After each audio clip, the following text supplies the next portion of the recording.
ಕನ್ನಡ ರಾಜ್ಯೋತ್ಸವದ ಶುಭಾಶಯಗಳು. ಈ ಸಭೆಯಲ್ಲಿ ಕನ್ನಡ ರಾಜ್ಯೋತ್ಸವದ ಕುರಿತು ಮಾತನಾಡಲು ಬಯಸುತ್ತೇನೆ. ಈ ದಿನವನ್ನು ಕನ್ನಡ ರಾಜ್ಯೋತ್ಸವ ಅಥವಾ ಕರ್ನಾಟಕ ರಾಜ್ಯೋತ್ಸವ ಎಂದೂ ಕರೆಯುತ್ತಾರೆ. ಈ 1956ರಲ್ಲಿ ಒಂದು ಬಣ್ಣ ನಿಮ್ಮಲ್ಲೇ ಇತ್ತು, ಚೆನ್ನಾಗಿ ಕಾಣಿಸ್ತಿದ್ರು. ಇಲ್ಲಿ ಮಕ್ಕಳು ನೆಕ್ಸ್ಟ್ ಆ ಥರ ಮಾಡಬಾರ್ದು. ಈ ಮಕ್ಕಳ ಎಲ್ರಿಗೂ ಕೂಡ ಇವತ್ತು ಕನ್ನಡ ರಾಜ್ಯೋತ್ಸವನ ಆಚರಿಸ್ತಾ ಇದೀವಿ ಅಂತ ಗೊತ್ತು. ನಿನ್ನೆ ಎಲ್ಲ ನಾವು ಇದ್ರ ಬಗ್ಗೆ ಹಾಡುಗಳನ್ನ ಕೇಳಿಸಿದ್ವಿ. 5 ಹಾಡುಗಳನ್ನ ಈ ಸಾಲಿನಲ್ಲಿ ಕಂಪಲ್ಸರಿ ನಾವೆಲ್ಲರೂ ಕೇಳಬೇಕು.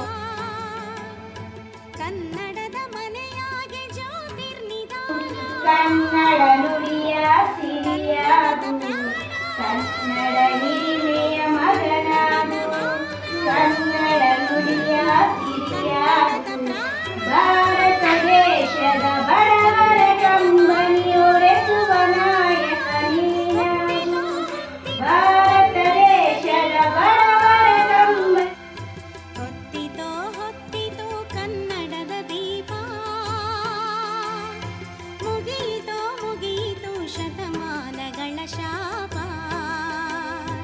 ಹೊತ್ತಿತೋ ನಮ್ಮ ರಾಷ್ಟ್ರಧ್ವಜಕ್ಕೆ ಹೇಗೆ ಒಂದು ಇತಿಹಾಸ ಇದೆ, ಕೇಸರಿ ಬಿಳಿ ಹಸಿರು ಯಾಕೆ ಕೊಟ್ಟಿದ್ದಾರೆ, ಅದು ಏನನ್ನು ಸೂಚಿಸುತ್ತೆ ಅನ್ನೋದನ್ನ ನಾವು ಸಾಮಾನ್ಯ ತಿಳ್ಕೊಂಡಿರ್ತೀವಿ. ಅದೇ ರೀತಿ ನಮ್ಮ ನಾಡಧ್ವಜದಲ್ಲಿ ಹಳದಿ ಮತ್ತು ಕೆಂಪನ್ನು ಏನು ಕೊಟ್ಟಿದ್ದಾರೆ ಅನ್ನೋದು